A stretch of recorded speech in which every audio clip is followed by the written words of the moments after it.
Voice news, आपकी आवाज आपकी खबर।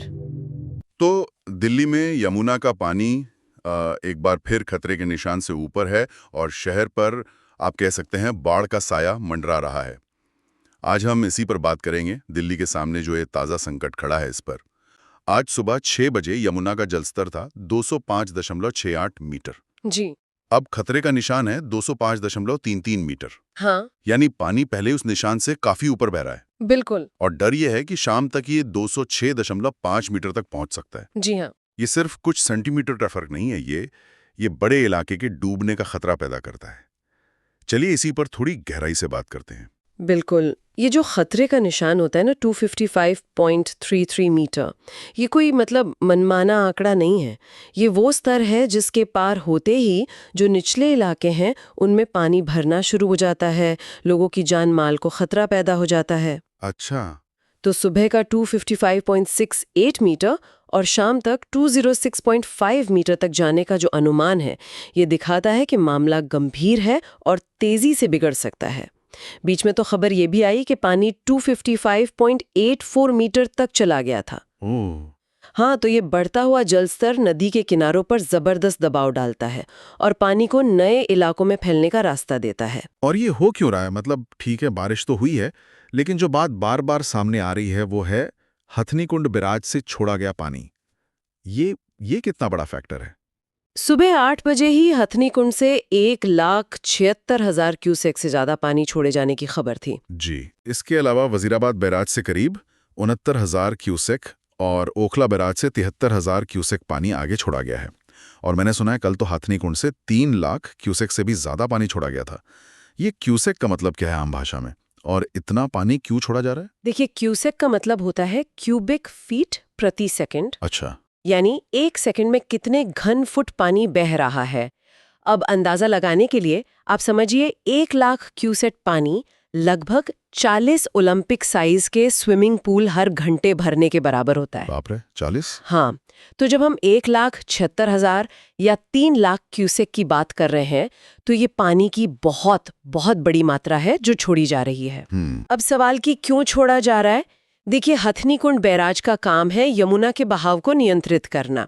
जब पहाड़ों में भारी बारिश होती है और बैराज के पीछे पानी का दबाव बहुत ज्यादा बढ़ जाता है, तो बैराज की सुरक्षा के लिए और पीछे के इलाकों को डूबने से बचाने के लिए गेट खोलने पड़ते हैं और अतिरिक्त पानी को आगे छोड़ना पड़ता है। अच्छा, हाँ, ये एक जरूरी कदम होता है, वरना बैराज को ही खतरा हो सकता है। समझ गया। इसीलिए कहा जा रहा है कि बैराज के सभी 18 गेट खुले हैं और यमुना वहां रौद्र रूप में है, मतलब बहुत तेज और खतरनाक बहाव के साथ बह रही है। अच्छा, तो ये एक तरह की मजबूरी भी है। लेकिन इसका असर तो फिर दिल्ली पर सीधा पड़ता है।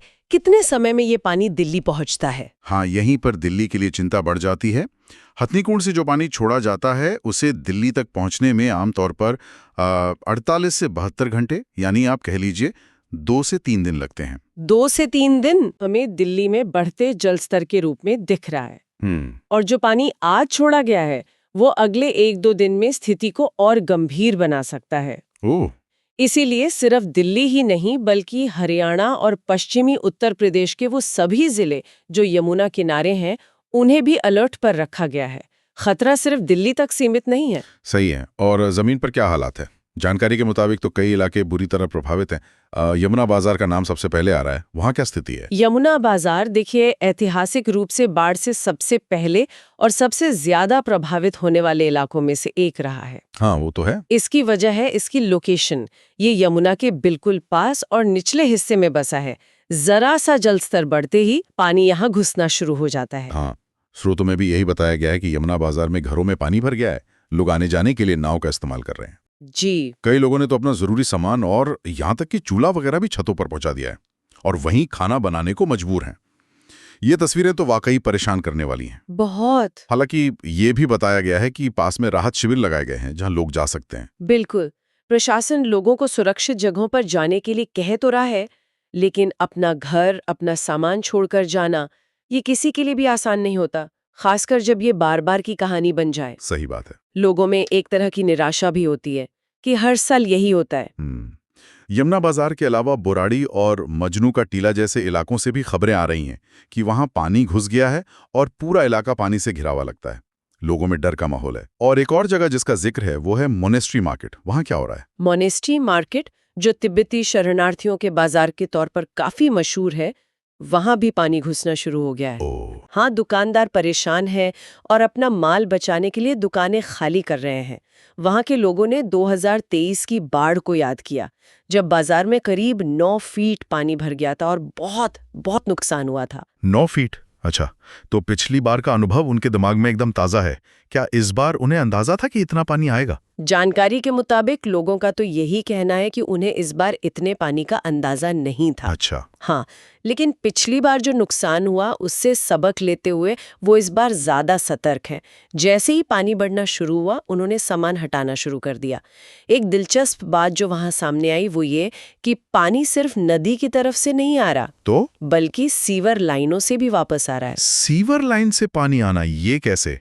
ये तो और भी चिंता की बात है। इसका क्या मतलब हुआ? इसका मतलब ये है कि जब नदी का जलस्तर बहुत ज्यादा बढ़ जाता है तो वो शहर के ड्रेनेज सिस्टम पर, मतलब नालियों और सीवरों पर दबाव डालता है। नालों और सीवरों का पानी नदी में जा नहीं पाता, बल्कि नदी का पानी उल्टा सीवर लाइनों के जरिए रिहायशी इलाकों में घुसने लगता है। अरे बाप रे! जी, ये दिखाता है कि बाढ़ का असर सिर्फ नदी के एकदम किनारे बसे घरों तक सीमित नहीं रहता, बल्कि शहर के अंदरूनी हिस्सों के इंफ्रास्ट्रक्चर को भी प्रभावित कर सकता है।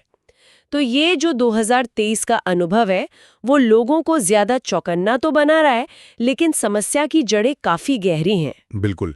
और सोनिया विहार, सिग्नेचर ब्रिज के आसपास के इलाकों का क्या हाल है? वहां भी स्थिति गंभीर बताई जा रही है। पानी किनारों को तोड़कर लगातार आगे बढ़ रहा है। खतरा ये है कि ये पानी निचले रिहायशी इलाकों, खासकर उत्तर पूर्वी दिल्ली के कुछ हिस्सों में और सड़कों तक पहुंच सकता है। अच्छा। जिससे ट्रैफिक और लोगों की आवाजाही पर बहुत बुरा असर पड़ेगा। सिग्नेचर ब्रिज के नीचे भी पानी का स्तर लगातार बढ़ता हुआ दिख रहा है। स्रोत में बताया गया कि सुबह जहां तक पानी था, कुछ ही घंटों में वो काफी आगे बढ़ गया और मोनेस्ट्री मार्केट के अंदर तक पहुंच गया। तो ये दिखाता है कि पानी कितनी तेजी से फैल रहा है। उफ। ऐसे में प्रशासन क्या कर रहा है? लोगों को बचाने और राहत पहुंचाने के लिए क्या कदम उठाए जा रहे हैं? देखिए, ऐसी स्थिति में प्रशासन की भूमिका बहुत अहम हो जाती है। सबसे पहली प्राथमिकता तो यही होती है कि निचले खतरे वाले इलाकों से लोगों को सुरक्षित बाहर निकाला जाए। हाँ, वो तो है। इसके लिए लगातार टीमें काम कर रही हैं। लोगों को ऊंचे स्थानों या फिर सरकार द्वारा जो राहत शिविर बनाए गए हैं, वहां ले जाया जा रहा है।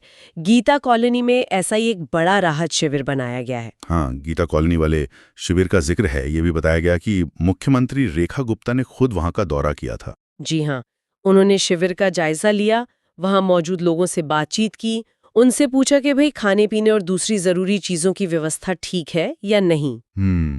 ये जरूरी होता है कि प्रशासन के आला अधिकारी खुद जमीनी हकीकत देखें और लोगों को भरोसा दिलाएं।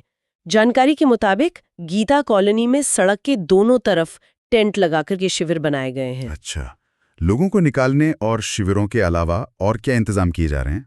एक और महत्वपूर्ण पहल है आपदा मित्र की तैनाती। आपदा मित्र, ये कौन होते हैं? ये प्रशिक्षित वॉलंटियर होते हैं जो समुदाय के बीच से ही आते हैं। सोनिया विहार जैसे इलाकों में इनकी तैनाती की गई है। इनका काम लोगों को आने वाले खतरे के बारे में चेतावनी देना, अगर कोई फंसा है तो उसे निकालने में मदद करना और राहत कार्यों में प्रशासन का हाथ बटाना है। अच्छा, ये तो बहुत अच्छी पहल है। जी, बताया जा रहा है कि ये आपदा मित्र दिन रात ड्यूटी पर है। इसके अलावा प्रभावित इलाकों में लगातार निगरानी रखी जा रही है। पुलिस और दूसरी एजेंसियां गश्त कर रही हैं। जैसे मोनेस्ट्री मार्केट में पुलिस ने अनाउंसमेंट करके दुकानदारों को दुकानें खाली करने के लिए कहा। हाँ। और पुराने यमुना पुल, जिसे लोहे का पुल भी कहते हैं, उस पर ट्रैफिक पूरी तरह से रोक दिया गया है ताकि कोई हादसा ना हो। सही है। और क्या पिछली बार की बाढ़ से कुछ सबक लेकर कोई खास तैयारी की गई है? जिसे 2023 में हमने देखा था कि पानी रिंग रोड तक आ गया था। हाँ, ये एक अहम बात है। ऐसा लगता है कि 2023 के अनुभव से सीखते हुए इस बार कुछ खास निवारक उपाय किए जा रहे हैं। क्या?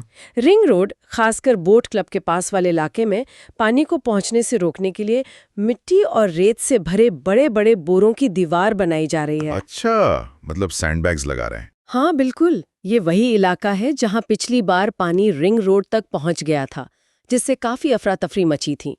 जानकारी के मुताबिक नदी का किनारा रिंग रोड से वहाँ करीब 100-150 मीटर ही दूर है। बस इतना ही? जी, तो कोशिश यही है कि पानी को वहीं रोक दिया जाए और पिछली बार जैसी स्थिति दोबारा ना बने। ये तो अच्छी बात है कि पिछली गलतियों से सीखा जा रहा है, लेकिन क्या ये उपाय काफी होंगे, खासकर जब हम सुन रहे हैं कि पानी अभी और बढ़ सकता है?